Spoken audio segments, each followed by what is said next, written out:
Skull Rock Podcast is brought to you by the generosity of the following companies. The Old Mill Press, publishing beautifully crafted books that illuminate our world. To learn more, visit theoldmillpress.com. And by listeners like you. Hello, I'm Philo Barnhart, animation artist, and you're listening to Skull Rock Podcast. Skull Rock Podcast, where you hear the stories behind the adventures. With your hosts, Aljon Go and Dave Bossert. Welcome to Skull Rock Podcast, the show about all things Disney and pop culture. Every week we take you behind the scenes of some of your favorite Disney films, theme park attractions, performances, books, music, and so much more. And, of course, we always talk about animation and films. My name is Aljon Go, longtime Disney, Marvel, Star Wars fan, and pop culturist. And you can email me, Aljon, A-L-J-O-N, at skullrockpodcast.com. And I'm Dave Bossert, artist, filmmaker, author, and welcome to the Skull Rock Podcast. If you love Disney and pop culture, please subscribe to the show wherever you get your podcasts. You can also like and follow us on Facebook, X, formerly Twitter, Instagram, and LinkedIn, as well as we are now on YouTube. Woohoo! You can also email me at dave@skullrockpodcast.com. Aljon, we have a busy show. We have so much to go over. We have another fantastic guest who's returning to talk about his new book. I can't wait to hear from him. Yeah. Right? Who is this guy? Who is this guy? I don't know who this guy is, but whatever we're paying him, just cut it in half. Yeah, he's some schmuck. From Los Angeles. Anyway, there's so much to cover here. I just want to get to a couple of things. I just want to remind everybody that we are on YouTube. We're pushing that. We want people to know that a lot of our past episodes are now available on YouTube, so you can check it out there. Aljon, we were going to announce the 5 book giveaway winners. Have you been able to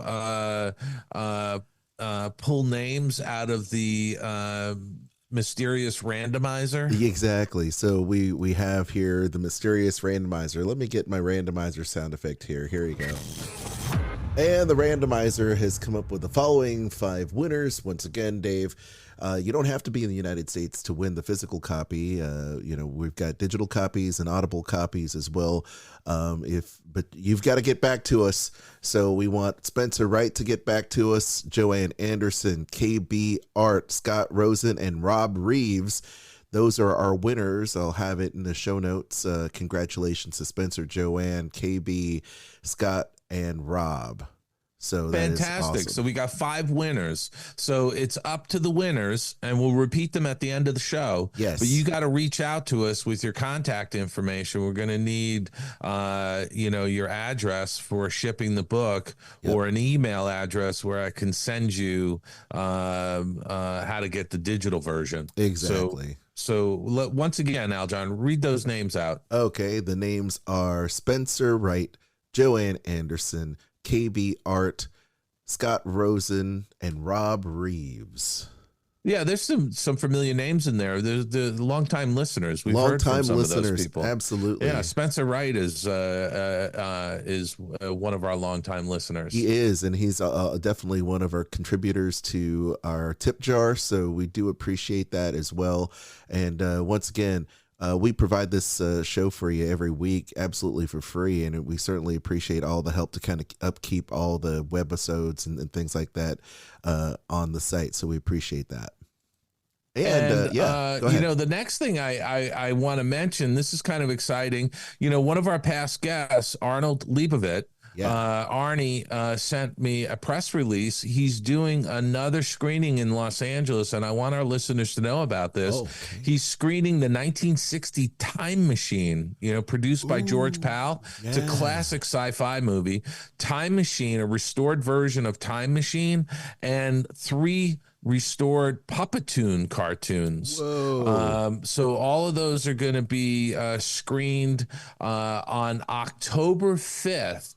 And I think what's really cool about this, Aljon, is that he's added a matinee, which is awesome, because now on Saturday, October 5th, He's doing this at the Fine Arts Theater on Wilshire Boulevard in Beverly Hills. And by the way, if you haven't been to the Fine Arts Theater, it's a 1937 movie house that is just beautiful. Whoa. Absolutely beautiful. I've been to it a number of times. It's on Wilshire Boulevard in Beverly Hills. They're going to do a matinee at 2 p.m. and they're going to do an evening screening at 8 p.m. And again, he's showing the restored version of the 1960 George Pal, The Time Machine, and 3 restored Puppetoon cartoons that are in glorious Technicolor. And I have to tell you, you know, I don't know how many months ago, it's got to be 4 or 5 months ago, I went to see a restored version of War of the Worlds. This was another Arnie Leibovitz production. I saw that at the Village Westwood Village Theater in near UCLA, and it was a restored version of War of the Worlds, and he showed 10 restored Puppetoon cartoons. It was a fantastic program. It was absolutely incredible. If you're an animation fan, you really need to see these George Pal Puppetoon cartoons. They were groundbreaking for their time, and Arnie has just lovingly restored these in beautiful Technicolor. So again, we're going to be talking about this for the next couple of weeks, but on October 5th, either 2 p.m. or 8 p.m. at the Fine Arts Theater on Wilshire Boulevard, Beverly Hills, you can see The Time Machine and some of the Puppetoon cartoons there. Well worth the effort to go to it. That is amazing that that Arnie's able to once again have this stage to showcase all of George's work. And The Time Machine, man, that I remember seeing that as a kid going, man, this is an amazing film. And I can't wait to see it in its restored 4K or high def version. This is awesome. Yeah, I think it's fantastic. You know, tickets are available at sci-fi.biz. Great. So sci-fi.biz. And Aljon, you'll put that in the show notes for people to click through. But again, you don't want to miss this. And by the way, Jerry Beck is a friend. He's been on our show. He's going to be there discussing Puppetoon cartoons with Arnie right before they screen those. So there'll be a few minutes of discussion about the historic quality of those Puppetoon cartoons. And if you're a fan of animation, if you haven't seen these, go see them on a big screen. That's what they were made for. That is awesome. Well, once again, we will have that definitely in our show notes, so please check that out. Yeah, and I'm bummed because I can't go to this one.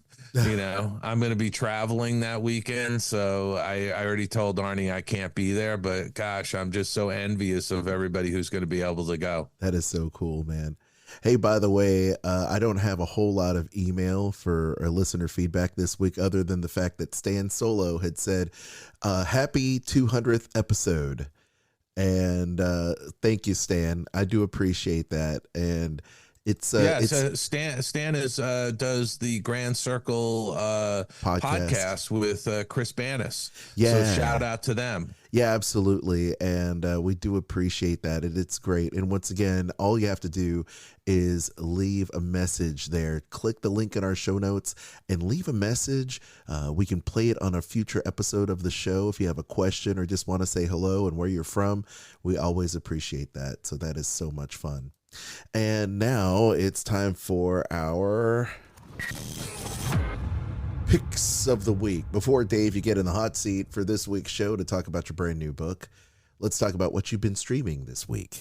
Well, you know, I went to see Alien Romulus in IMAX. I saw that. And, you know, Aljon, most of our listeners probably know this too. I'm not a big horror fan. You know, I generally don't go to horror movies. Okay. This is kind of a horror movie in space. Yes. You know, but you know, it doesn't quite have the edge that the original one had, because the original one obviously was, you know, the first time you were seeing these alien creatures. Yep. You know, so you kind of already know what they look like. But you know, it's a very suspenseful slasher, you know, horror movie in space.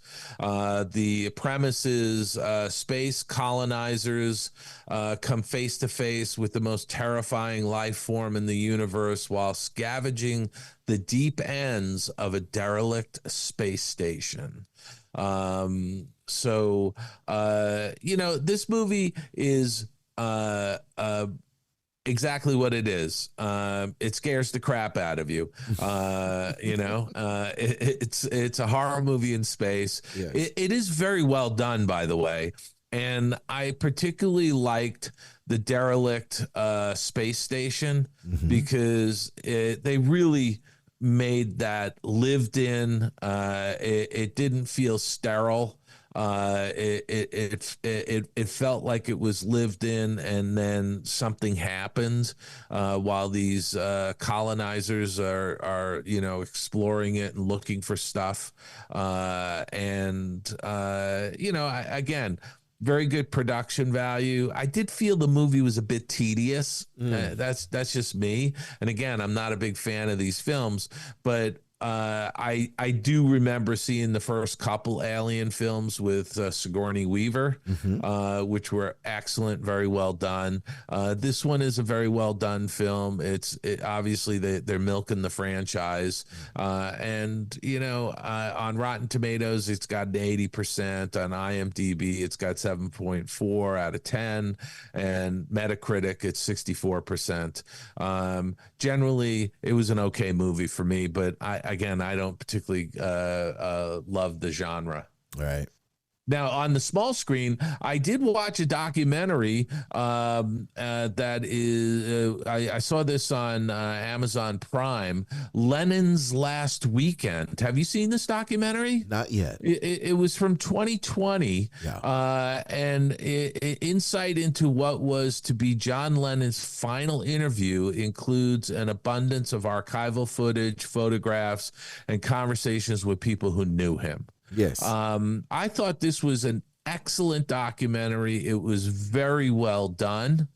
You hear Lennon's own voice through this recorded interview that happened 2 days or the day before Lennon was murdered in New York City.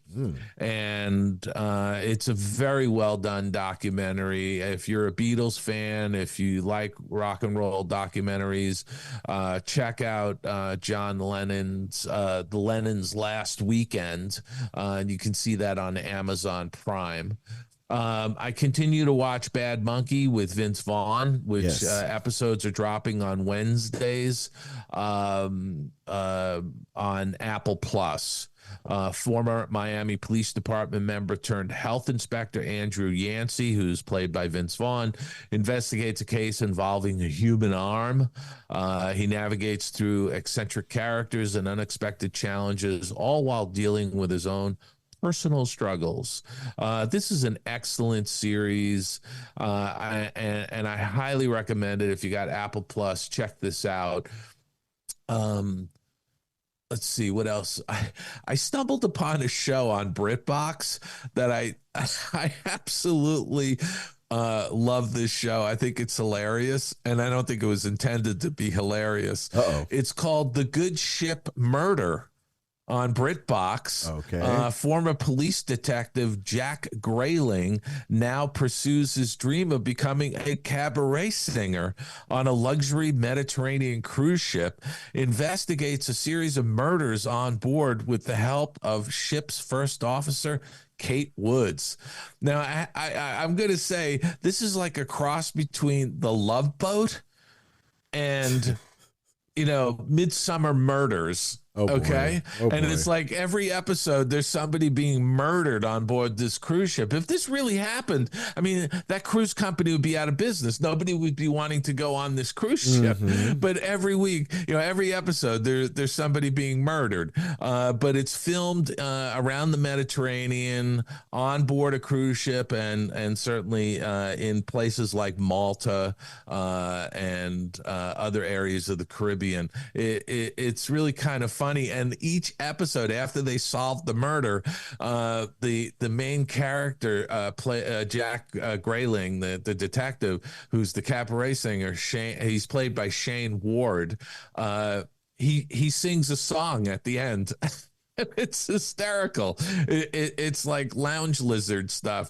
We just loved it. It's just been interesting photography around the Mediterranean, and it's a funny show for us. I don't think it was meant to be funny, but the nice thing is that there is a season 1, and they've already confirmed that they're shooting seasons 2 and 3 together. So there's going to be more of this. It's kind of campy and funny, and if you were a fan of The Love Boat, you'll really enjoy this. I love The Love Boat. Funny. Before you mention this, I actually talked about The Love Boat this week in a conversation because we were talking about flamenco guitar at work, and Charo, who was a huge guest star on it, is a great flamenco guitarist, one of the best of all time.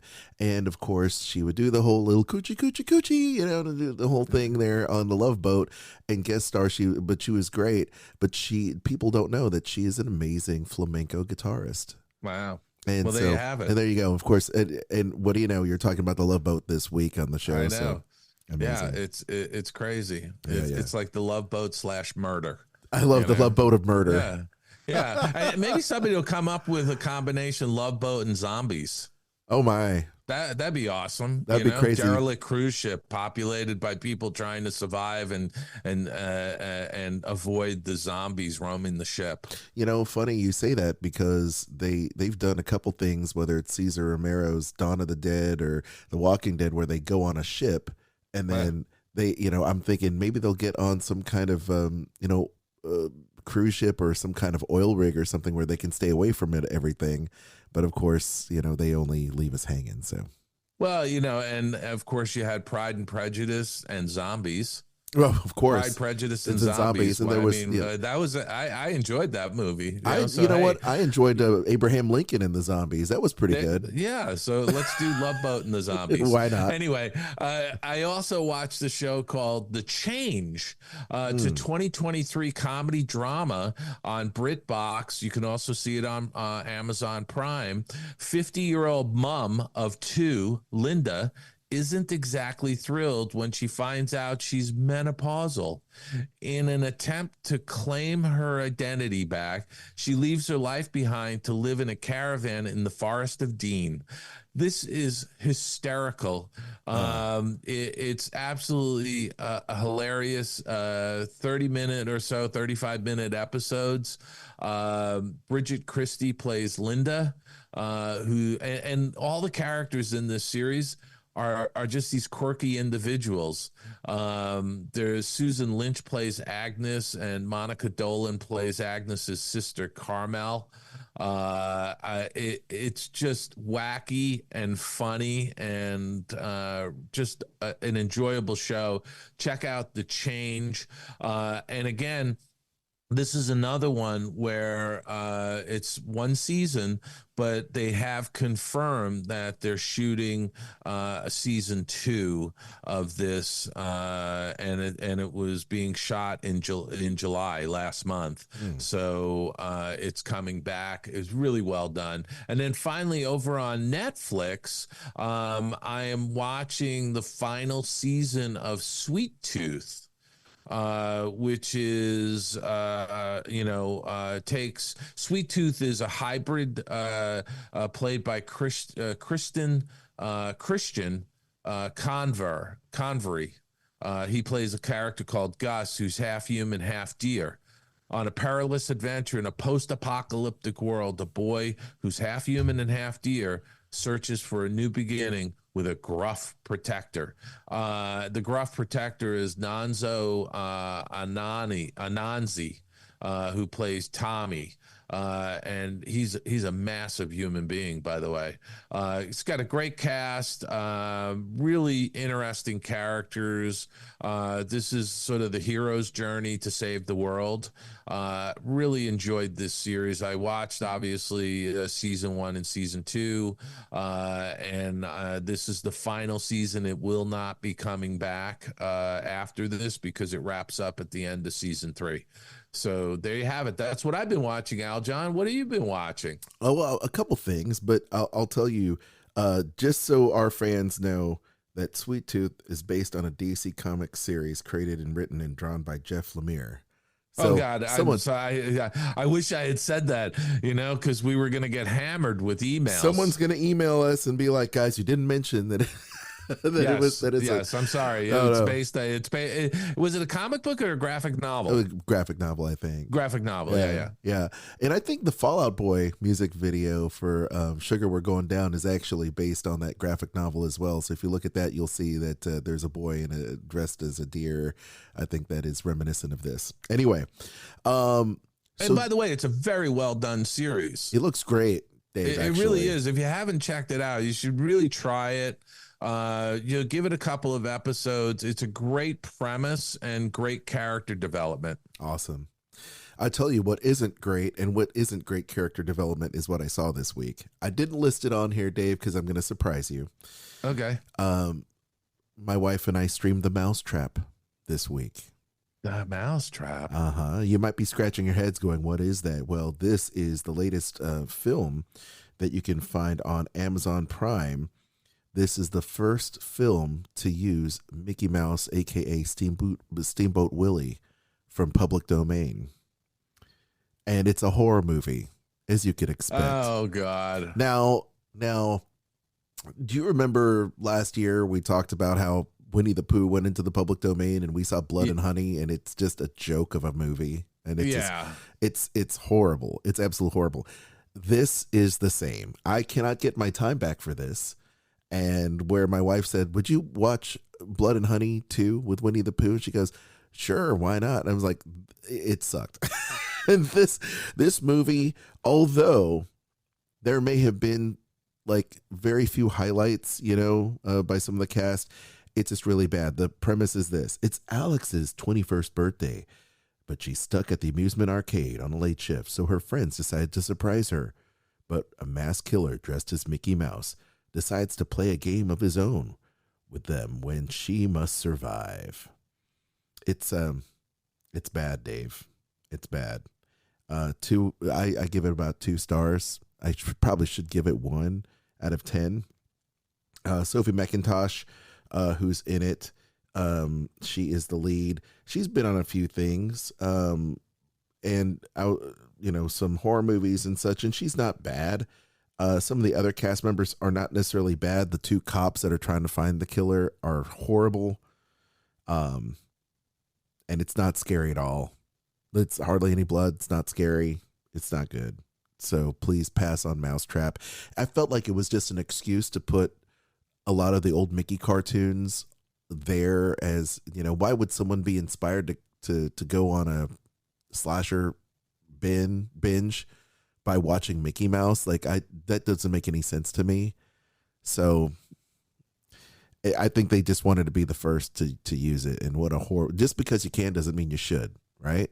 Yeah, no, I completely agree with you. And the trailer is awful. The trailer is horrible, and I think it just loses a lot of steam. I think we know it's trying to capitalize on the whole teenage slasher film trope. Everything they try to put in there, the salaciousness, trying to get the kills. It's not scary. Mickey Mouse comes across as super weak looking and totally unplausible. Like, horror movies by itself are supposed to be crazy, but there's a scene where Mickey walks into a bar. This setup is crazy, and 4 of the guys are hockey guys, hockey goons, and they're sitting there, I guess, after their practice, and they have hockey sticks, and he takes them out one by one, and instead of like dogpiling the killer, they just stand there and wait for Mickey to just take them out one by one. And I'm like, what is this? It's horrible. Yeah. Okay. Ridiculous. Well, Ridiculous. And that's all it is that people are just capitalizing on this stuff. And you know, they're thinking that they're going to do a hit and run on the audience because there's a novelty to it. oh yes. And people are going to run out and see it. And you know, I mean, come on. Yes, it's horrible. Because we move. I'm a big fan of music channels and the like, and YouTube is a great place for me to get mini documentaries and mini series based on breakdowns of certain music. One of my favorite channels happens to be Digging the Greats. And this guy, musician and DJ, is able to take favorite songs and give you backstories of why these songs are so good, why they're layered in a certain way, the production values involved in these music, these pieces of pop art. Like he does a great breakdown of Michael Jackson's Thriller. He does a great breakdown of some of these other things like Toto and different bands like that. So this week he puts up a series. There's like a 3-part series of the real reason algorithms are bad for art. What this creator has done is he's unplugged himself from feeding the algorithms. He left Spotify for one, and loaded music into an old school iPod, his collection. And he talks about consuming, how we consume content today is different. When you bought physical media like records and CDs and movies, you owned it, had a sense of ownership. You opened it up, you looked at it, you absorbed the different liner notes and different things of that nature. And there was a sense of pride and ownership in that. And you got to discover different things that you like. And because you spent your own money on it, you placed value on it. What you purchase means that you value it. And so I thought that was a very good thing. And then, of course, as he continues down this journey over this month that we're in, he slowly unplugs from Instagram. And then he realizes that writing notes for his content is unlocking things. And he talks to different content creators about how the algorithm flattens everything about our experiences and what is brought to our attention, because it looks at what you like and what you've played and gives you more of the same, instead of you reaching out and discovering things and liking things and investing your time in things that you would not have seen otherwise. A lot of people say in our show, Dave, that people like the recommendations that you and I come up with, and causes them to go outside of what is being shown to them. Based on what we're talking about. I myself go back and I listen to what you recommend, and I'll go back and read something or watch something based on your recommendation. I'll talk to Chris and be like, hey, Dave said this was good. Let's check this out. And we'll do it. Was I right? Oh yeah, you're right. I mean, of course. I mean, of course you're right. Dave's always right. I look, it's like they really like this. I think, there was a few series that we were like, oh, this is great. So I just think it's amazing. I would challenge everybody to check out Digging the Greats on YouTube, and check out the series they called The Real Reason Algorithms Are Bad for Art. And I think it's going to be a fascinating view. There is an amazing book that he outlines in here about a book that calls it's about the algorithm. I'm going to get to it. I'm going to download it and I'm going to talk about it, but it seems amazing about how the algorithms are done and how artists feed that type of that algorithm in order to generate stuff. And then it's all about feeding the machine content and not about actually making art-worthy content. Right. And it's just amazing stuff. I think what's interesting, Aljon, I rarely look at recommended for you stuff. Yeah.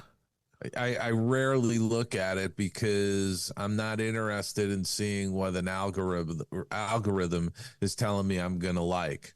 I go around and I discover stuff.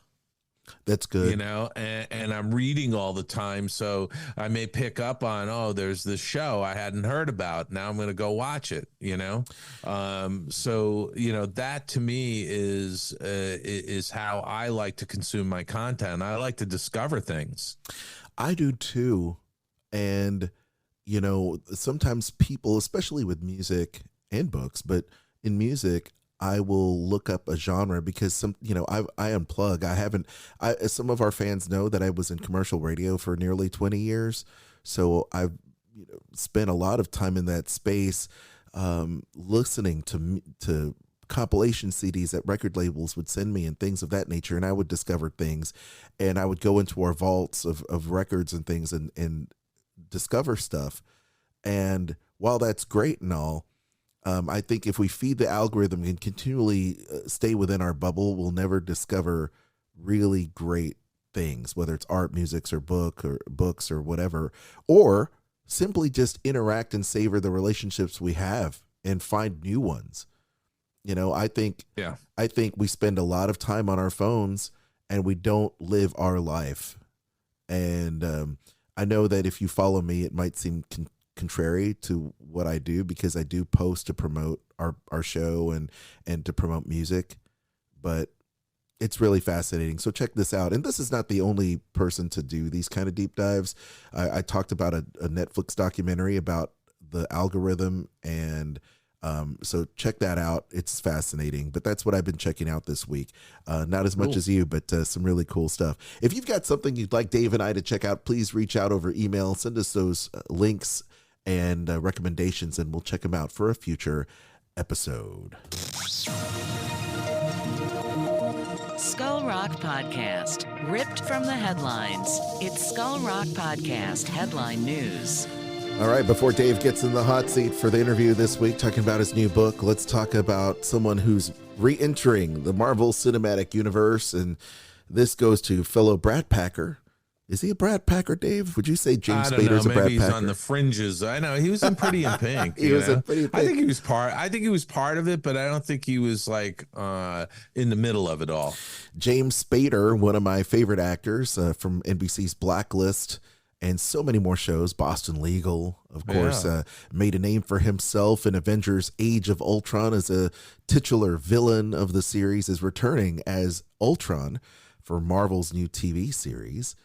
And I'm a big fan of Terry Matalas. Terry Matalas was a showrunner for season 3 of Picard, which is, to my taste, the best TV that has come out in a long time. Season 3 of Star Trek Picard. Terry Matalas is a great showrunner, but he's going to be heading up the new WandaVision spinoff, formerly called Vision Quest. They're changing the name of it. But James Spader is coming back. He's an Emmy Award-winning actor, and I'm a big fan of James Spader and the Ultron villain. I think he's one of the more notable villains in the MCU. Dave, are you a big fan of James and his work? Yeah, no, I'm a fan of James Spader. I thought his Boston Legal series with William Shatner was fabulous, and I watched all of Blacklist. I thought Blacklist was terrific. Very well done show. It's great to see him pop up again. I mean, he's doing the voice, but I can't wait actually to see what's next for him. Like, is he going to do another series? Is he going to do some movies or whatever? But he is a really terrific actor. I believe so as well. I think, James didn't just do the voice. He did the motion capture as well. There's behind the scenes of him with the whole camera rig and everything, just like Mark Ruffalo did with the Hulk. But apparently he will be returning to the show. Paul Bettany is reprising his role as Vision, of course, as he's the lead in the series. We'll also see Scarlet Witch in there as well. Elizabeth Olsen. Yes, the name escaped me for just a second. But apparently this is part of a trilogy of a series with WandaVision. I think WandaVision, for me, stands out as one of the best MCU TV series to come along for Marvel TV during the pandemic period, the Bob Chapek period, if you will, of Marvel. But definitely looking forward to it. There's no necessarily date of when this is going to happen, but I'm looking forward to seeing James Spader return in this series. I think those characters are great. Now, speaking about Disney, it looks like, Dave, you sent me this about tropes. And will I say the R trope is to be pulled from the Disneyland ride. This is Peter Pan's Flight, addressing the stereotypes of indigenous people. Dave, tell me a little bit about this story. This is basically a story that popped up in the LA Times.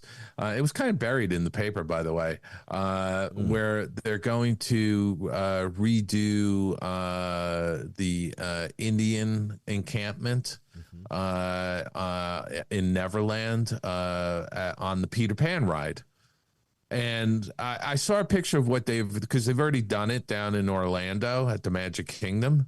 And I saw a photo of it, and it looks fine. The issue I have is that, they were asked if they consulted indigenous people, right? And there was like corporate communications gave corporate double talk. In other words, they didn't answer the question definitively, right? So that says to me that they may not have consulted indigenous people, and there are indigenous, American indigenous individuals who are consultants out there. Yes. Because we had an indigenous person as a consultant on Pocahontas when Pocahontas was in production, right? And so my whole thing is that if you're going to make these kinds of changes, go out and talk to the people that are represented and ask them their opinion, because frankly, the indigenous people represented in the Peter Pan ride were caricatures. That's all. They were just caricatures. So, and I find nothing wrong with caricatures. I think that if a group of people are offended by a caricature, then bring that up. But if it's just white saviors coming in and saying, "Oh, that's racist," I don't believe that. I just don't. I think caricatures are what they are. They're caricatures of individuals. And I didn't find the caricatures of the Indians in the Peter Pan ride to be offensive. I mean, a guy with sitting cross-legged with his arms folded and a big headdress on, what's wrong with that? The quote that you mentioned, Dave, is from Disney, quote, "We consider ourselves constant learners, and if we identify ways that can make our attractions and experiences more authentic and relatable to our stories, connecting more deeply to our guests, we make thoughtful changes," says Disney officials to the Times. Once again, they're dodging the question. They're not saying that they talk to anybody. Aljon, I'm going to convey this story because I went to a high school, Massapequa High School, right? And our football team was named the Chiefs. Right. And on a big wall, there was a mural of the profile of an Indian with a big feather headdress. Right. That was paying homage to the Pequot Indians that inhabited part of Long Island where I grew up. Right. And the Pequot Indians were part of the Iroquois Nation. Right. So in my mind, we were celebrating the indigenous people of our area, right, and remembering them, right? There was a movement like 8 or 10 years ago of some people, and again, white saviors coming in saying that was racist and we shouldn't have an Indian chief, as our school representative, right? Instead of the indigenous people or the tribe making issue about it or taking issue with it. There are these people that are virtue signaling about the situation. It's like, well, have you ever just decided to ask the people that are supposedly offended by it if it offends them? Right. Exactly. And that's all I'm saying here. Anyway, there was a tremendous amount of blowback and they never did actually make that change because it was just ridiculous. So, in this particular instance, I just shrug and go, really? I mean, there's people just trying to justify their existences in the company, and they're doing things without due process, so to speak. I think that if you're going to make a change like that, instead of your version of the world, go out and talk to the indigenous people and ask them what they think, 100%.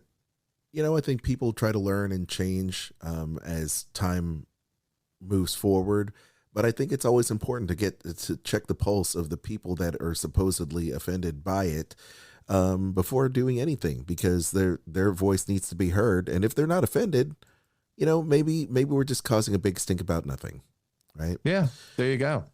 So a new AI lawsuit, Dave, from authors against anthropic targets, they say that 10 times fast, growing licensing market for copyright content. Dave, this is something the Hollywood Reporter has been reporting on for months, about the class action lawsuit for the Amazon-backed company that could have simply licensed a book from authors instead of illegally shutting them down.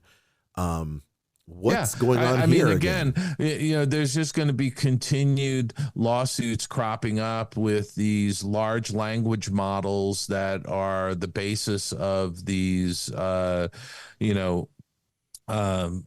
artificial intelligence software programs, right? Because they're going out and they're scraping existing content. So in other words, they're learning off of books by authors, and then regurgitating some of that as, quote, new stuff, new content. And I think if you're going to be learning off of artists that are already out there, they should be compensated.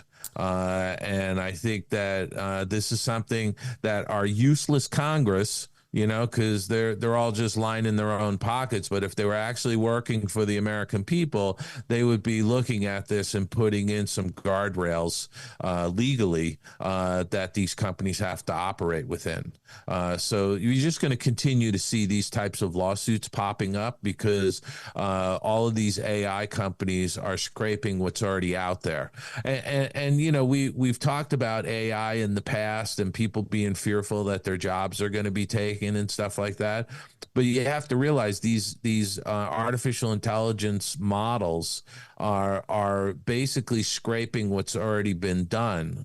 So if you type into one of these programs, give me a rom-com script, they're referencing existing rom-coms. They're not coming up with original ideas. You know what I mean? Feeding the algorithm, Dave, just like we talked about. Yeah, exactly. So, again, I think it's important that we talk about it. And again, there's going to be many more lawsuits going out into the future, whether it's, ChatGPT using Scarlett Johansson's voice, or one of these large language models using artwork to generate visual development for a movie that's based on somebody else's style. So right now it's just going to clog up the courts. So hopefully at some point there'll be a movement in Congress to actually rein this stuff in and put the guardrails in place where people are being compensated properly. I hope so, Dave. Go back, gang, and check out Dave and Dave Spafford's podcast here on Skull Rock to talk about the perils of AI. And, Dave Zabowski. Oh, Dave Zabowski. I'd say Dave Spafford. Dave Zabowski. Dave I'm Zabowski. Sorry. We had Dave Zabowski on several months ago talking about AI, and it's a great interview with him. Check that out. Yes, Dave Zabowski from Lightro. Yeah, so especially if you're in the animation industry, which is in the midst of trying to do a new contract, and AI is a sticking point in the negotiations. But I think if you want to learn more about AI and how artists can be compensated, check that interview out. Certainly do that. Now, speaking about AI, this is also very controversial. Lionsgate had posted the Megalopolis trailer featuring Adam Driver. And this film looks to be another barn burner. It's Francis Ford Coppola's film. It looks really, really good. For one, I really appreciate not only Francis Ford Coppola's work, of course, classic, but also Adam Driver. But apparently they put some fake movie reviews about it. I watched this trailer, Aljon. Yeah. And at the very beginning, there were these negative quotes from reviewers, and some of them are well-known reviewers of the period, slamming The Godfather, Apocalypse Now, Dracula, past Francis Ford Coppola movies. And they were doing it. I understand what they were doing, but as it turns out, those quotes were completely made up. And I every so often something like this happens, and you just scratch your head and you say, who was the idiot that decided to try and do this? In today's day and age, you can't do bogus quotes and get away with it. People can find those things out in 5 seconds. I don't understand the point of this. I think I think there was a lot of controversy around Megalopolis and people saying it was this giant, mess of a movie that Francis Ford Coppola made, and they didn't get it and this and that. And so I think there was sort of a negative bent on reviews coming out of the Cannes Festival and places where they were showing the movie. And so I think they were capitalizing on the fact that there were those types of things that happened with previous Francis Ford Coppola movies, which went on to become iconic films. The Godfather's a classic. Apocalypse Now is, just an unbelievable movie. It's a classic in my mind. Anyway, I just think when a movie company does something like this, they really should fire those people who approved it. Because how do you do a trailer with fake movie reviews in today's day and age? It's beyond me. It's reprehensible, and you just shit can those people. I don't understand it. I just don't understand why you would even if it was a placeholder and it somehow got out there, I can understand a placeholder, but why put this negative stuff to the filmmaker out there? You know what, it was comparing and contrasting what some people said to the fact that these movies became great films. I see. Right. Yeah. And I just think it was a dumb move on their part. Well, there you go. So, another dumb Hollywood mistake. Yeah. Well, something that isn't dumb is Ted Lasso, one of the best shows to come around Apple TV. Ted Lasso is closer to season 4's return. Dave, you're a big fan of the Ted Lasso series. I am. I was surprised. I didn't think they were going to do a season 4, but they've gone ahead and they've exercised the options for Hannah Waddington and a few of the other cast members, and they're in negotiations to get other members of the cast on board to do season 4. So I'm excited about this. I thought that was an excellent show. It had a great cast of characters, and I really hope that we see a Ted Lasso season 4 soon. It seems to me like, well, first of all, the cast is amazing. Ted Lasso had a great 3-year run with a great season finale.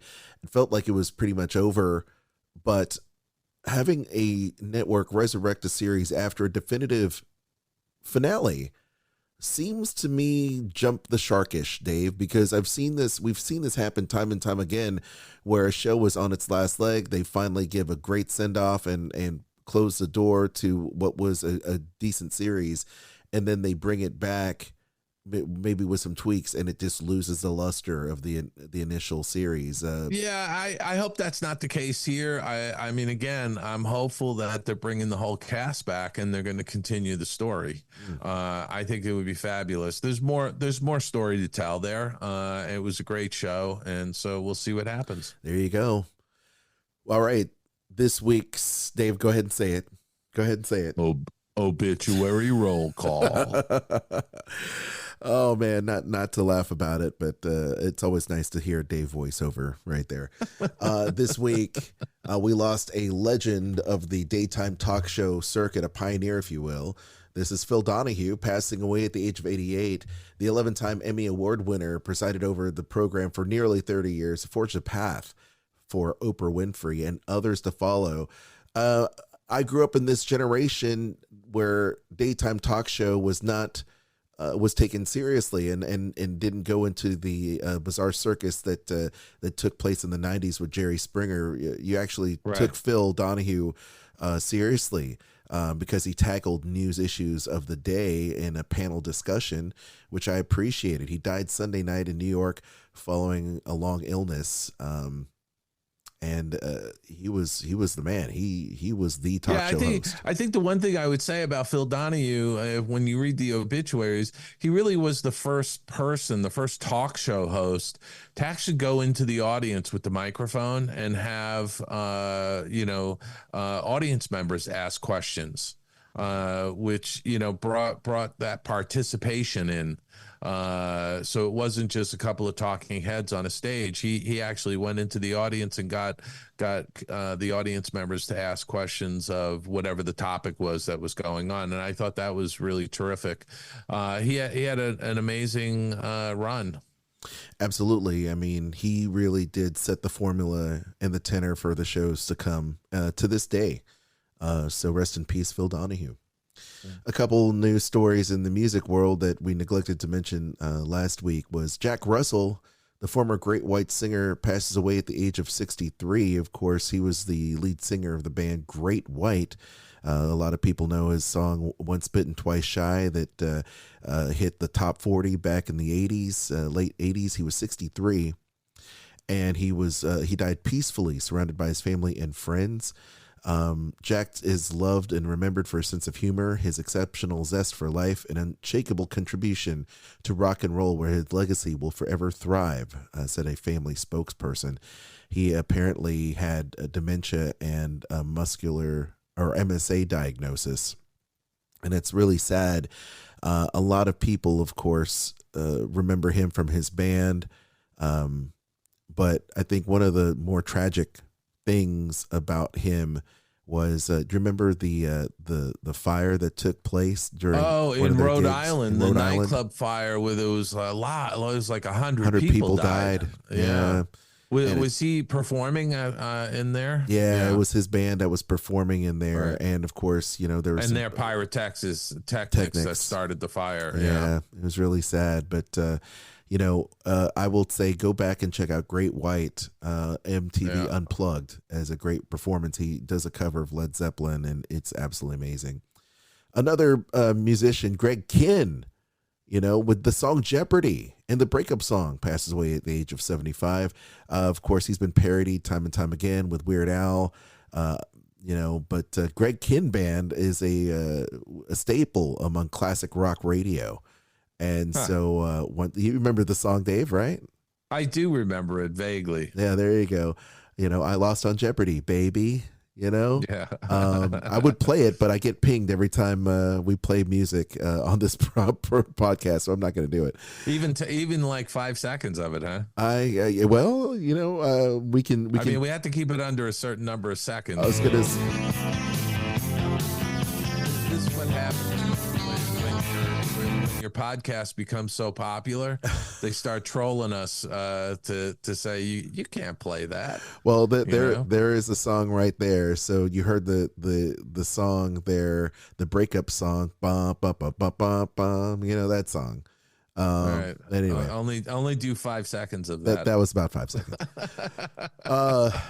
Famous Amos cookies were a big fan of mine, Dave. Did you know that Wally Amos passed away? This is such a, honestly, when this popped up, I actually thought he had died a while ago. Right. That was the first thing that crossed my mind. But boy, what great chocolate chip cookies they are. Man. Famous Amos chocolate chip cookies. I absolutely love Famous Amos cookies. I remember going to the grocery store, and every time I'd pass it, I'll be like, Mom, can I get these? So much for Chips Ahoy. No, I want Famous Amos cookies. Yeah. And she'd be like, well, if you're good, son, if you're good.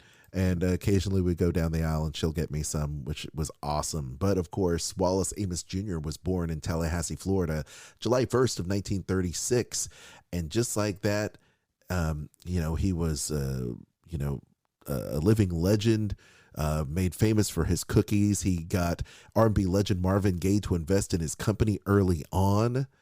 Yeah. And that's been amazing. His book in 2002, The Cookie Never Crumbles, he wrote stories about, how he got his cookies in the plastic baggies, and you can taste them and they're so good. And it's good stuff, really. Yeah. And, he had a freestanding shop on Sunset Boulevard in Hollywood.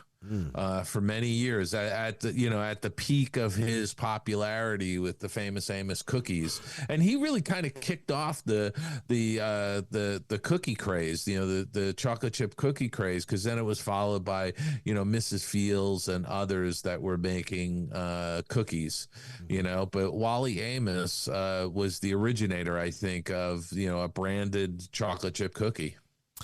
Yes, in the 80s, of course, people don't know that he won a Ronald Reagan Award for entrepreneurial excellence, which is great. So yes, he will be missed, and man, those cookies are amazing. And by the way, he was also always out there. He was an inspirational speaker. He was always out there talking about entrepreneurship and starting your own business, and a very inspiring speaker. He is a symbol of the American dream for sure. Wally Amos, rest in peace. And now we're going to move on to yet another entrepreneur of sorts here in the hot seat. We have here, of course, award-winning author, filmmaker extraordinaire, Dave Bossert in the hot seat. We're going to be talking about his brand new book right here on Skull Rock Podcast. Let's do it. Skull Rock Podcast is made possible by listeners like you. We want to thank Randall Lynch, Spencer Wright, Lindsay Sky-Fay, and Joshua Volkert. Please support our show for as little as 99 cents a month by clicking the link in our show notes. Thank you for listening. Skull Rock Podcast. Interview time. Well, here we are once again here at Skull Rock Podcast. And we have in the hot seat my co-host, the award-winning author, the man that has so many projects, has touched so many people's lives with his Disney projects, outside of Disney, his great writing, his great books. And now he's got a brand new book right now that you can find at oldmillpress.com. It's called Find Your Happy Place, the 8-Step Guide to Boosting Your Creativity Through Personal Retreat. Please welcome David A. Bossert. Dave, how are you, buddy? Well, Aljon, I am so thrilled to be on the show. Thank you for having me on. I wouldn't have it any other way. What else am I going to say here? Honestly, I do have to promote my books, and I think this is a very good podcast. I listen to it every week, by the way. Well, thank you for listening. We appreciate every listen. Now, this book is different than the other types of material you've covered in the past. We know you as not only as a filmmaker and animator and project lead and all this other stuff that you've done throughout your career, but this is a personal book about boosting your creativity. It's almost, you share tidbits in here in little ways that people can find happiness. It's almost a self-care guide. And I love this in this era of self-care. I think it's super important. But Dave, what led you to this moment, breaking free from some of the Disney history that you've graced our listeners and everybody that follows you to this particular book? Well, I got to tell you, Aljon, it's a book that I never intended to write. Taking a personal retreat has been very personal for me. It's something that I do year in and year out. And I do it. And I've been doing it for 32 years now. Right. Wow. So, I'm sorry. Yes. 32 years and counting, because like clockwork, every year in January, I plan when I'm going to go away.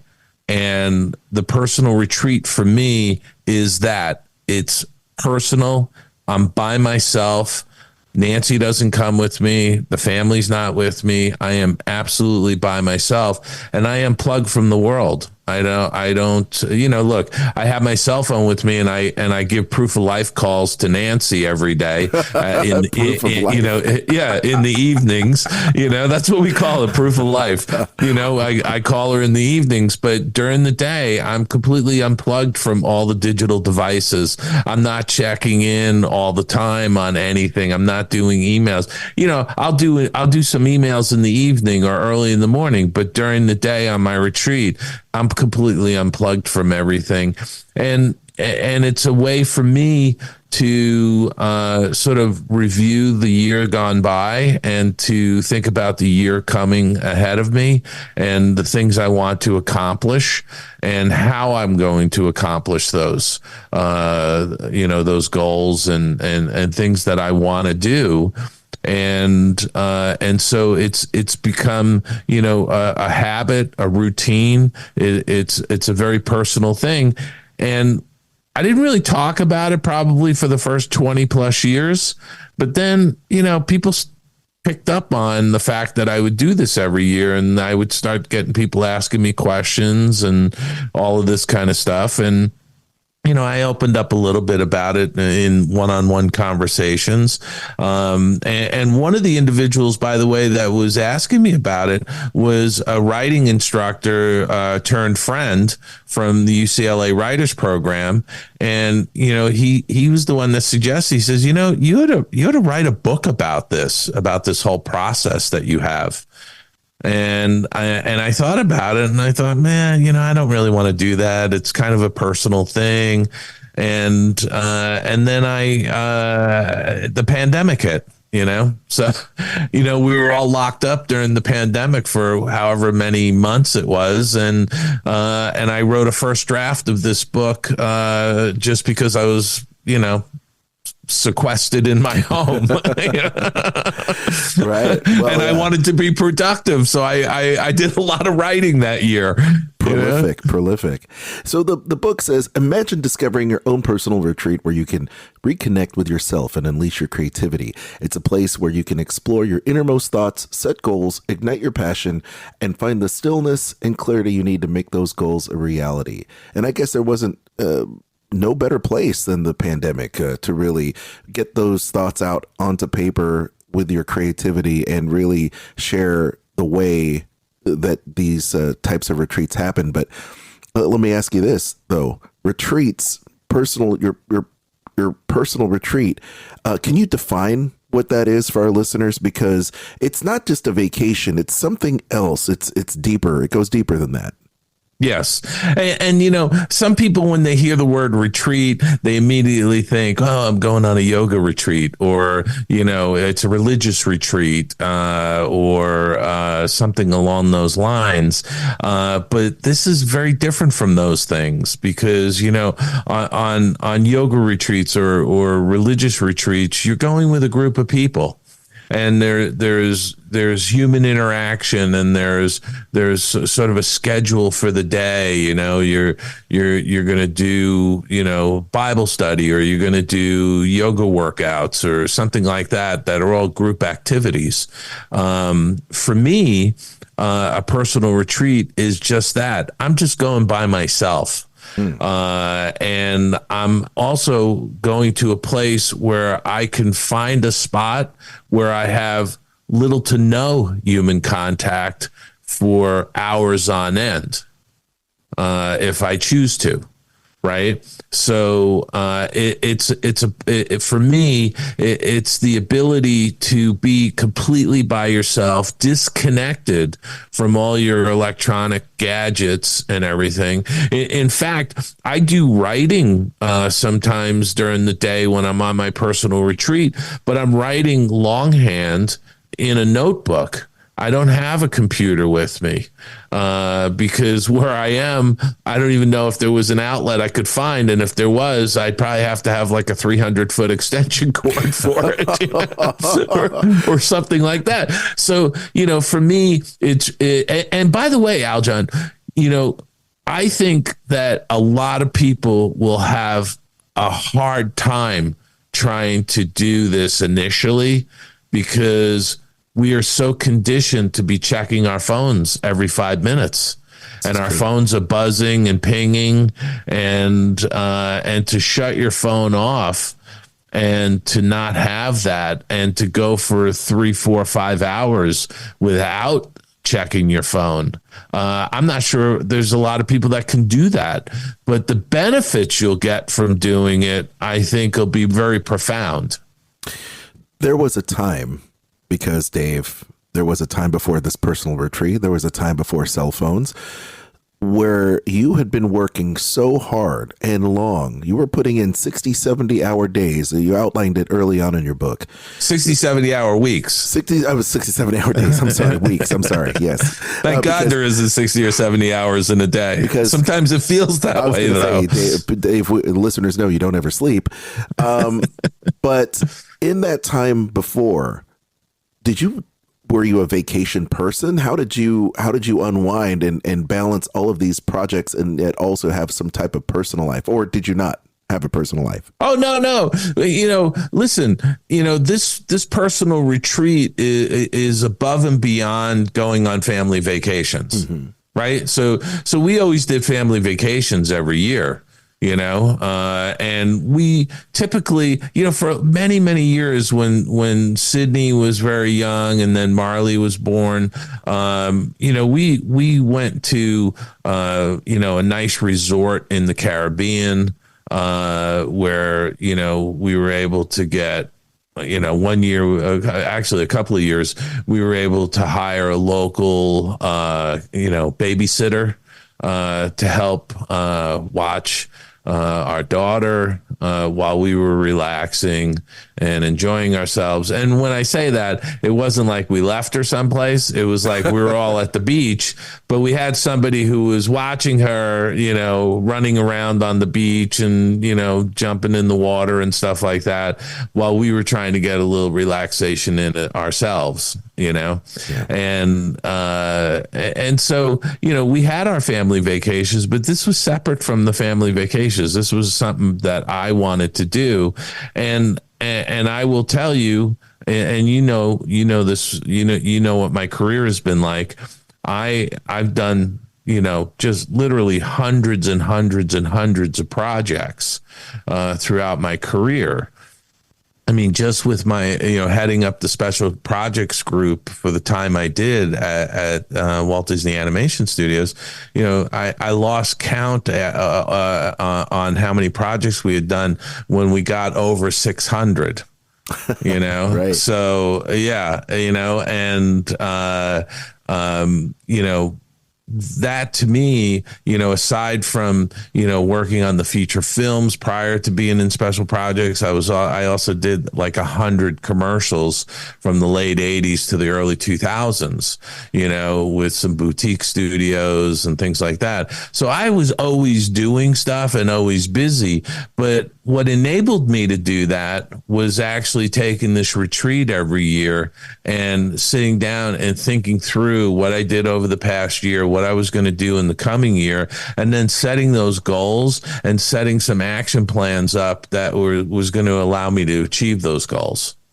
That's really cool, Dave. I mean, this really, to me, is basically the spark that ignites the fire to start doing something. Reading this book is a great first step.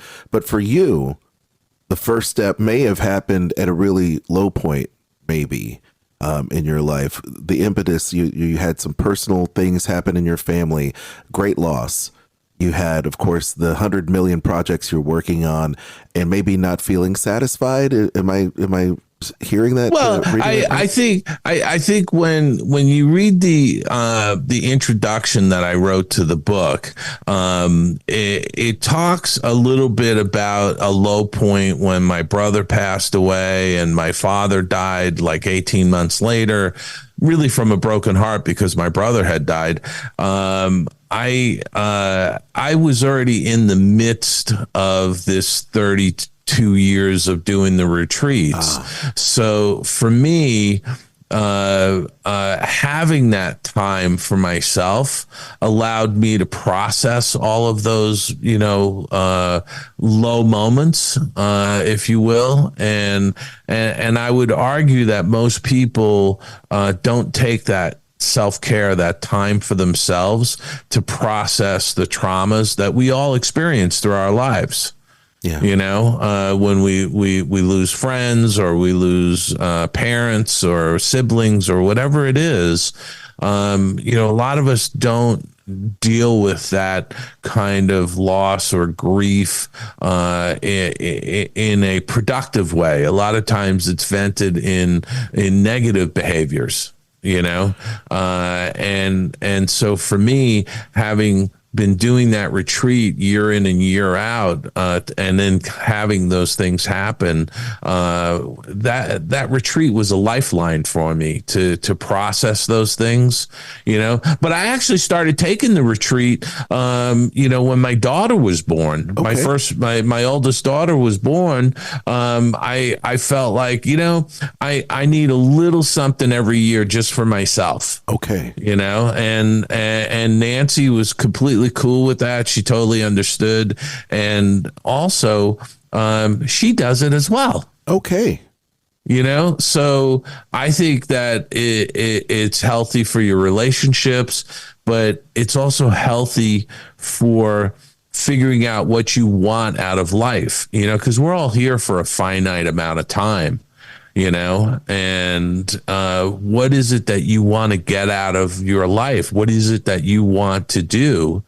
And for me, I think about that every year when I go on this retreat, and I set those goals. In fact, I will tell you, on one of the retreats, it's got to be 12, 14 years ago, I actually, and I have the notebook here because I journal all the time. I wrote down a list of books I wanted to write. And I talk about this in this book, Find Your Happy Place. The fact that I've crossed a lot of those books off the list. They've been published now. That's awesome. Right? So, you have to come up with a plan for the things you want to do.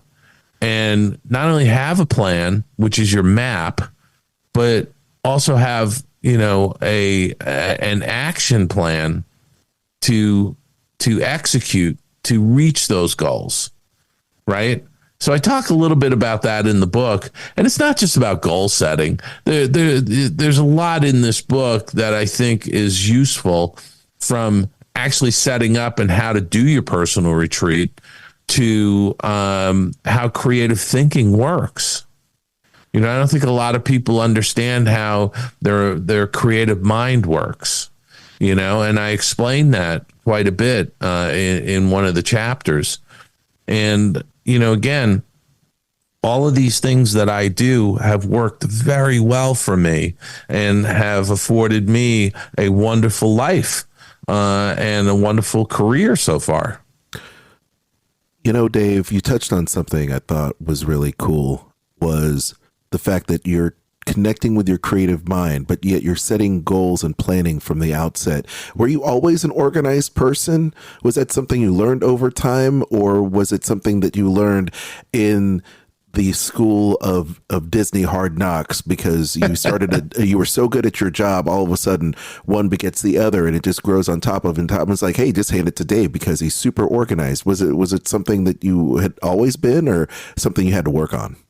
I think it's something that we're always working on. But for me, I've always been the kind of person where if I decide I'm going to do something, I go do it. Right. So, and again, I touch on this a little bit in the book where, I hear people say, oh, I wish I could do that, or someday I'm going to do it, there's that saying about someday. It's not part of the week. Right. There's Sunday, Monday, Tuesday, Wednesday, Thursday, Friday, Saturday, but there is no someday in there. Right. Okay. So, in my mind, when you say someday I'm going to, or I wish I could, you're not going to do it. People that say those things never follow through. right? But for me, if I say I'm going to do X, I go and do it. And if I don't know how to do it, I go figure out how to do it. That's right. You know, and one of the best pieces of advice I ever got early on in my career at the Disney Studios, I worked with a guy who had been there for decades, John Emerson, wonderful human being. And one day I asked John, I said, John, what do you attribute your longevity to at the studio here?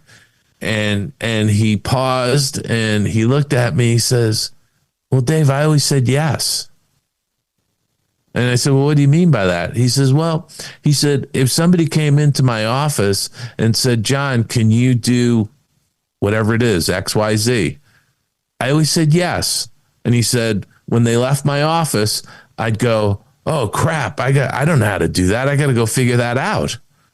And he'd go figure it out and do it, you know? And I that's always stuck with me because I thought it was just a wonderful a wonderful frame of mind. You know, if somebody says, "Can you do something?" just say yes, and then go figure out how to do it. If you don't know how to do it, go learn, go ask questions. Exactly. I think that's a great way, and you've touched on something that I live my life. I'm the same way. I say yes, and of course, the moment they leave is the moment I start firing up the Google machine. It's like, how do you make this? How do you do this? How do you make this business plan? Okay, well, I'll do it. I'll learn it. But yeah, and you know, it's so much easier today because of all the technology. Because you know, if you don't know how to do something, you could go find a YouTube video on how to do it. Oh, these days for sure. But I remember growing up, it was like, this is why my parents ended up buying an encyclopedia set, because that's how you learn how to do stuff, is through reading books. Once again, I love this book, Dave. I love how you sprinkle little tidbits in there. I love the worksheets. We'll get to the worksheets in just a little bit, but you talked about setting goals, and you also mentioned the fact that they have to be realistic goals. Can you tell us about your process in maybe planning and maybe making realistic goals? Because I think a lot of people maybe do like this whole blue sky, like these are lofty goals, and they really don't know how to get started. Tell us a little bit about your process into making goals. Well, look, Aljon, for me, I know what a lofty goal is, and I know what an unrealistic goal is. Right. So if I were to sit here and say to you, gee, Aljon, I want to start an automobile company. Well, you know, there's a huge barrier to entry into starting your own automobile company, you know, and the first thing is you need gobs of money, you know, to even attempt to do it. I mean, in recent history, somebody like Elon Musk was able to start Tesla, but he had made a boatload of money off of his involvement with PayPal early on, right? So he started with an amount of money and a vision, right? So he could certainly do it. But the average person that you and I know probably can't start their own automobile company, right? You know, but, you know, can a person say, I want a particular automobile because I'm so, you know, I think it's beautiful and it's passionate and it's a little bit out of reach for me, but how can I set up, you know, a plan to get that automobile?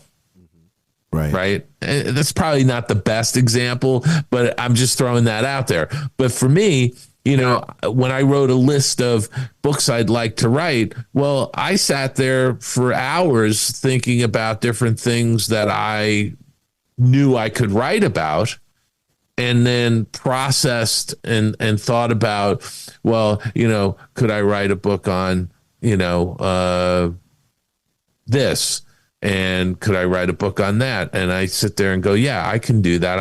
I know enough now. I have enough knowledge of those projects that I could do that, you know? And so you sit there and say, here's my list. Now, how do I tackle it? Well, you're not going to tackle the whole list at the same time. You're going to take one step at a time. You're going to take one project and go, I can do this project. you know. And by the way, you know, the first book that I wrote was Remembering Roy E. Disney, and that was at the suggestion. It was just sort of a suggestion that I put a bunch of stories I had about Roy into a book, and that was from Don Hahn, and he had suggested that to me. And most people would, I think most people would have just sort of shrugged and said, oh, yeah, maybe someday I'll write a book, you know. But I actually thought about that for a little bit. And you know what I wound up doing a couple months after he suggested that? I bought a book on how to write a book. There you go. Because I didn't know how to write a book. Yeah.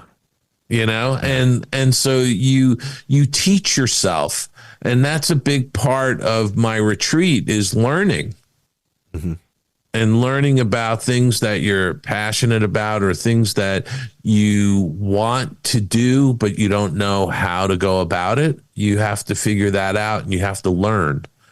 And that's why for me, I'm a lifelong learner. You know, I'm always taking classes, whether I'm taking online classes, whether I'm physically going to classes. You know, after I wrote the Roy E. Disney book and then I wrote the book on Dolly and Disney, Destino, I enrolled in the UCLA Writers Program. You know, and I would work, you know, 10 or 12 hours and then drive from Burbank over to UCLA to take a class from 7 to 10 at night, you know, and then have to drive home and, you know, get up and do it again the next day. But if you have that drive in you and you're motivated and you want to learn and you want to be a sponge and soak these things up, you'll do it. You know, and I think that's an important thing to emphasize here, because I talk about this throughout the book. No one is going to take your hand and lead you. Right. You have to do it yourself. You have to have that motivation and drive to do the things you want to do. Because, you know, I know that we're in a world where people want to just sit with their hand out and get things handed to them by the government, you know, and there's an awful lot of that goes on. But if you really want to strive and really advance yourself, you have to do it. You have to do it yourself. You seem to me like a pioneer in so many ways, because not only did you start doing personal care and mental health and doing these on your retreats that you've been doing for 30 plus years now, but you were also one to journal. And when I was younger, journaling really was helpful for me, because I tried to organize my thoughts. I tried to organize my writing. I used to write poetry and I used to write songs a lot.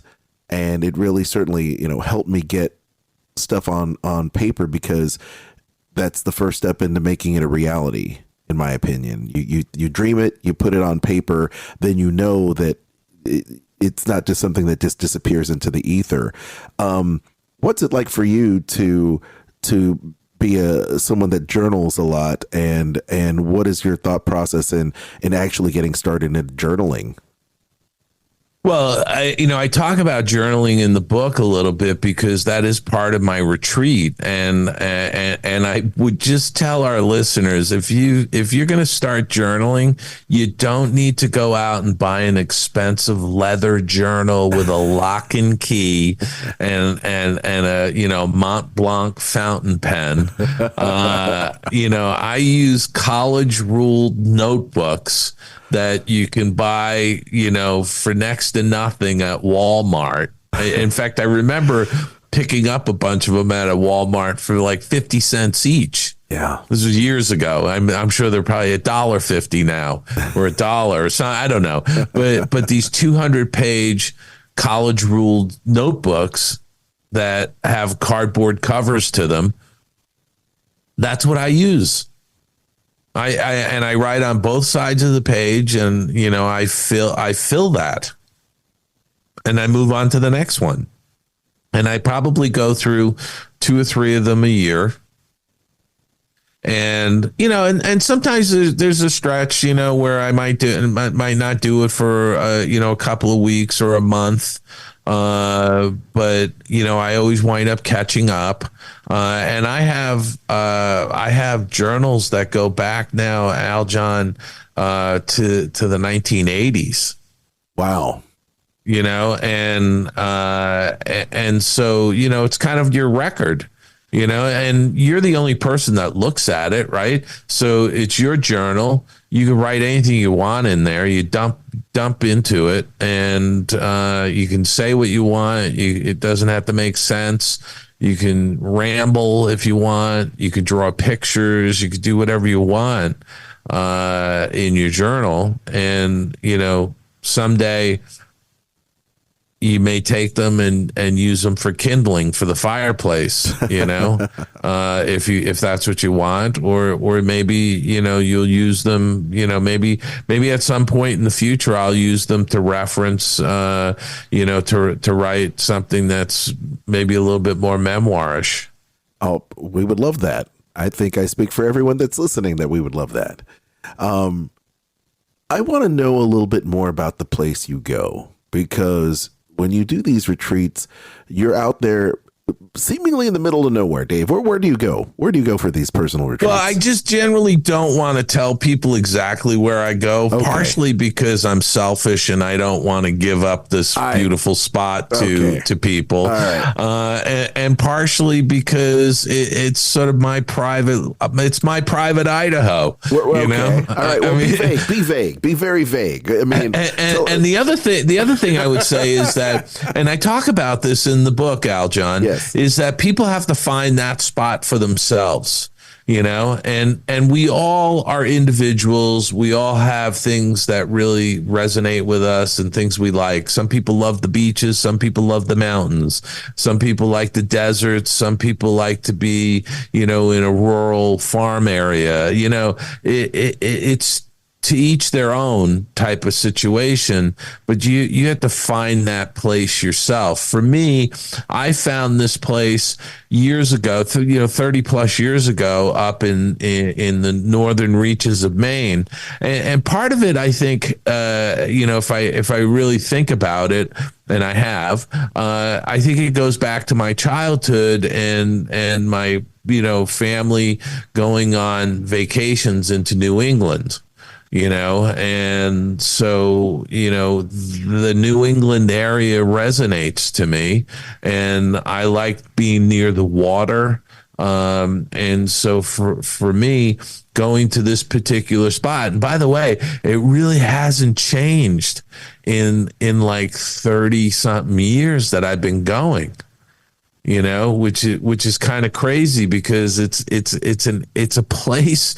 I almost feel like it's Brigadoon, if you're familiar with that Broadway show, where sure, you kind of step through some fog and you're in this like completely, beautiful place. Yeah. Right? It's like a portal. Yeah. It's like a portal, because, I talk in the book about the fact that I stay in a 10 by 12 room with a bathroom down the hall. And I'm usually in the same room every year, and I've never had a key to the room. I never lock the room. Right. And in all these decades, I've never had anything go missing. And I can easily find some places that are just so secluded that I could sit for, an entire day and not see a human being. Mm-hmm. Which is really nice, or maybe I see a lobster boat off in the distance, and that's as close as I'm going to see a human for the time I'm sitting there, In this, so, yeah.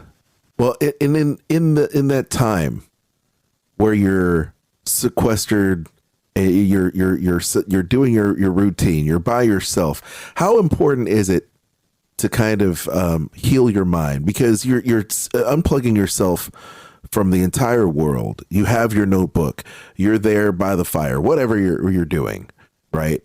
How important is it, having that state of mind where you can kind of heal yourself and get away from it all, and have that be part of this retreat of unplugging and taking care of your mind? Well, I mean, for me, it's hugely important because you're able to let down your defenses. You're by yourself. You're not being judged by anybody. You can, as I say, you can laugh, you can cry, you can scream out loud, you can talk to yourself, you can sleep, you could do whatever it is you want to do at that particular moment. And I think there's a lot to be said about allowing yourself to release like that without any judgment or disturbing anybody near you or whatever, but most of the time I'm not screaming at the top of my lungs in the woods or anything like that, but most of the time I'm sitting in a little camp chair on the edge of the water, and I describe it in the book. My feet up on an old wood fence rail, and sitting in the shade of a crabapple tree and all that. And there's a clearing of the mind that goes on. You can think more clearly. You can sit with your thoughts for a period of time. You can look at things from different vantage points in your mind's eye. And all of those things allow you to, I think, become more creative, because we've got all these crumbs floating around in our heads. And it's nice to be able to take some of them and sit with them and start connecting dots and coming up with different ideas. Does this creative retreat, this retreat that you take, is it really kind of the jumping off point of all the things you want to accomplish? And you have here step 7, creative thinking. You have a chapter dedicated to it. Is this really kind of the impetus for all these great projects, and then to maybe take inventory of stuff you have accomplished or where you are? Is that a good assessment of that in step 7? I think so. I mean, I absolutely think that that's part of it.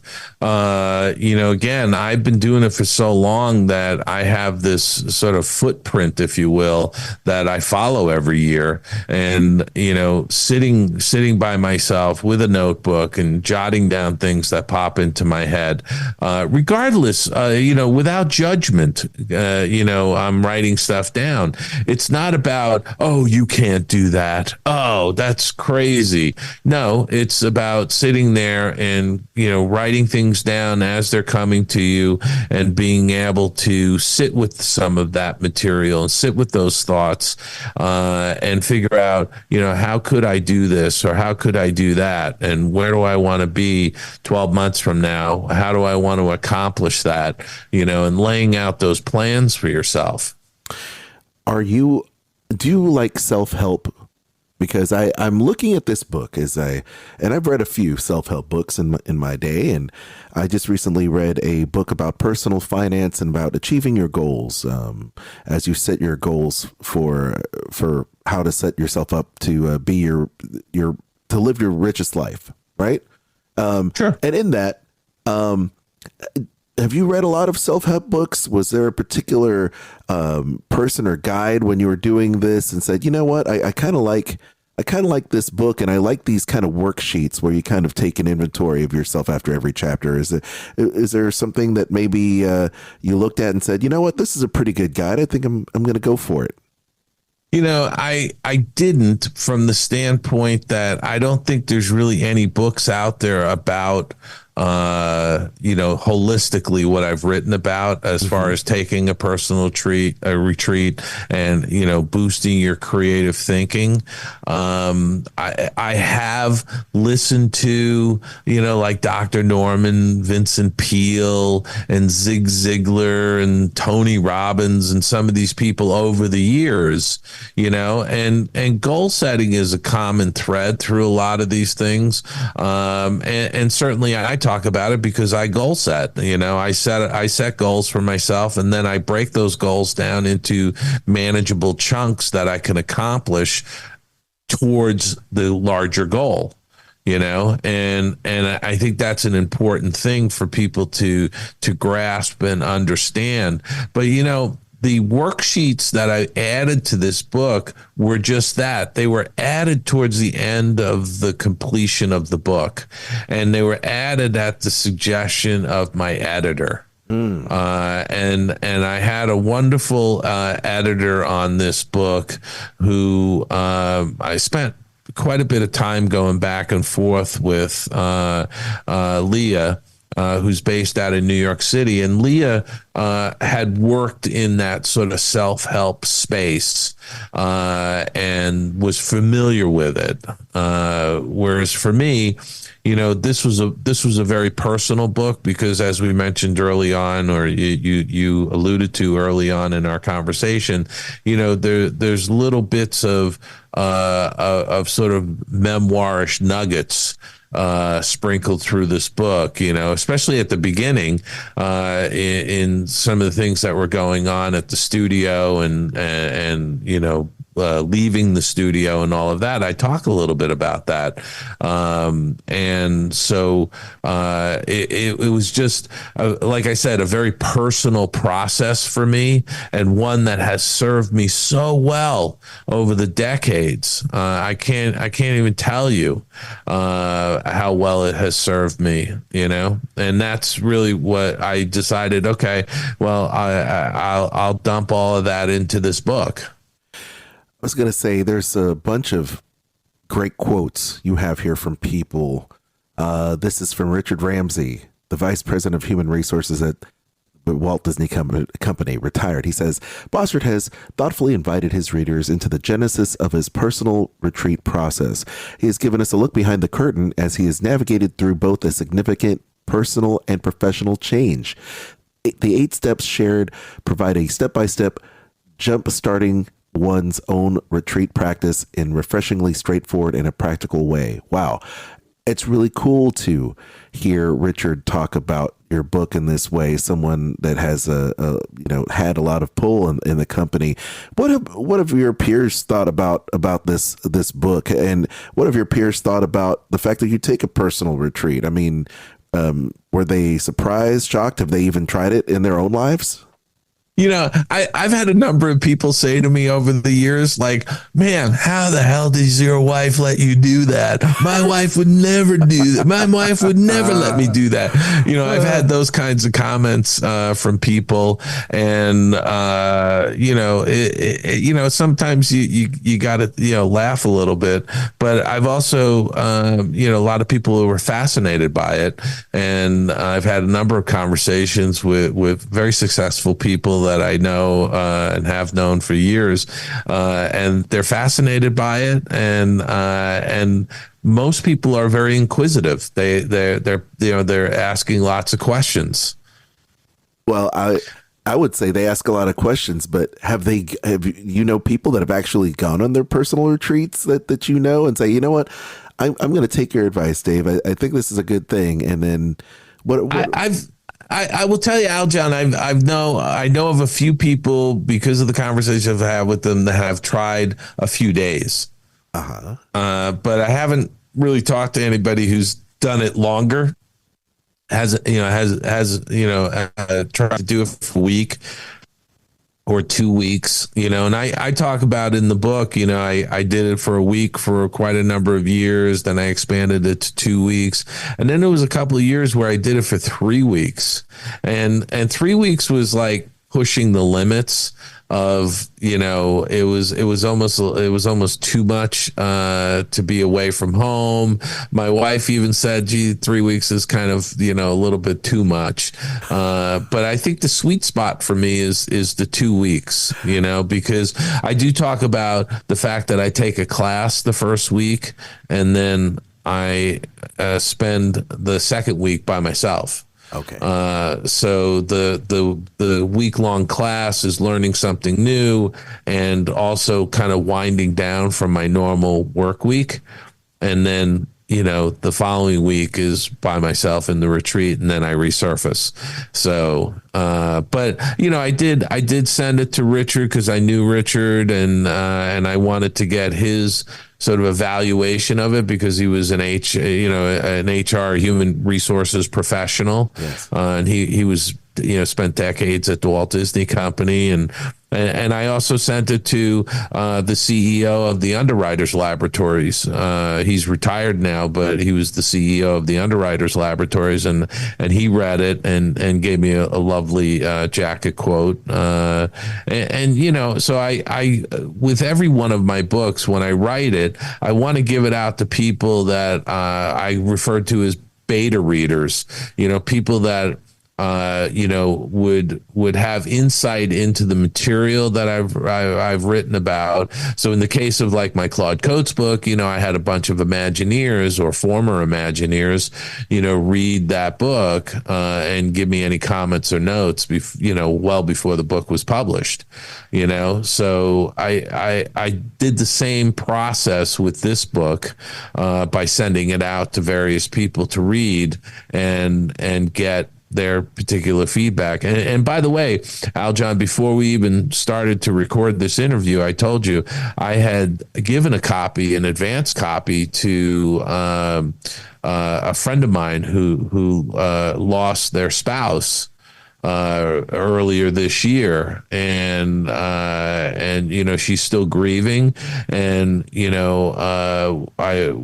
got together and I gave her a copy of the book, and she, to my surprise, read it from cover to cover right away, and sent me an absolutely lovely email that ended with, she just wanted me to know that I had a positive impact on her life because of this book. And, people say, if I only help one person, well, guess what? That was the one person. And I really was thrilled to hear that from her. And I'm looking forward to hearing from other people who read the book from cover to cover to hear what they have to say about it. I think you're going to help a lot of people, Dave. It's a great read, and I suggest everybody go out there and check out Dave's new book that you can find over there at Old Mill Press. It's called Find Your Happy Place, the 8-step guide to boosting your creativity through personal retreat. I think it's a great book. And if you were going to give us the hard sell, Dave, if you were going to have one takeaway for this book and sizzle it for the people out there to just go out there and pick it up, what would you say to them? Well, I think I would really say don't wait any longer. Embark on your own personal retreat today. You'll reap the life-changing benefits that I've experienced over more than 30 years. And it's time to start living your best life. And it starts with finding your happy place. So how's that? I love it, Dave. I know. Yes. And by the way, the book is available everywhere. And the other thing I wanted to mention, Aljon, aside from, author signed copies are available at theoldmillpress.com, but you can get the book on Amazon, Barnes & Noble, Books A Million. You can go to your local independent bookstore and ask them to order this. It's also, when it releases on September 10th, it's not only a print edition, there's an ebook edition, and there's an audiobook edition, and I narrate the audiobook. Oh, I love it. I don't think I would have had the confidence, by the way, Aljon, to narrate my own audiobook if it wasn't for you and I getting together and doing, 200 plus episodes of Skull Rock Podcast. I love that, and I'm glad that you're doing it. I mean, you're a modern day Renaissance man, filmmaker, and of course, award-winning author. Dave, thank you so much. This is going to be a great book. As I said, you're going to help people, and I'd be remiss if I didn't say a 3-week retreat with Dave out there in the middle of the woods doing nothing. All I could see is all work and no play makes Dave a dull boy. All work and no play makes Dave a dull boy. Red rum. The Overlook Hotel. But I, all kidding aside, Dave, I think it's a great read, and go out there, pick up this book everywhere you get books. And I'm looking forward to having more of these type of discussions with you, Dave, because I think we didn't even touch your career, but your career is absolutely fascinating. And I know that everybody out here would want us to do a little bit of a deep dive, because you need to be in this hot seat too. We need to know more about your career, Dave. All righty. Well, thank you very much, Al John, for having me on the Skull Rock podcast. I appreciate it. Thank you, buddy. Take care. Well, I do have a deal if you want to check That out one. this one right here, because it is the holiday season, gang. People are already thinking about going to the Disney parks for the holidays, and Kristen has a deal for you. It's not just the holidays. It's also this fall. Oh. So if you're looking to save 30% on rooms, you can do that by booking the fall and holiday season room special that they've got going on.